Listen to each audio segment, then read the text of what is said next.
নদী, প্রকৃতি এবং জীবন এই তিনটির মধ্যে বিশেষ মিল রয়েছে।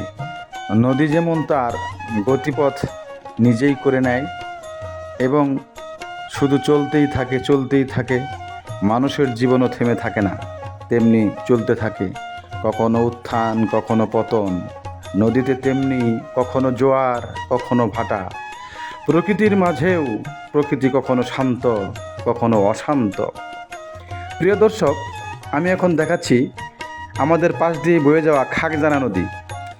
এই নদীটা ছিল একসময় নৌকোতে ভরপুর। এখান দিয়ে বড় বড় নৌকা চলতো, এখান দিয়ে পাট বোঝাই করে অনেক নৌকা এখান দিয়ে যেত। কিন্তু এখন আর সেই নাব্যতা নেই। নদী তার নাব্যতা হারিয়ে এখন শুধু এখান দিয়ে আবর্জনা, ময়লা, নদীটা মরে গেছে। এটাকে মরা নদী বলাই চলে। এই সেই আমাদের খাগজানা নদী। ভালো থাকবেন সবাই। আসসালামু আলাইকুম ওয়া রাহমাতুল্লাহ।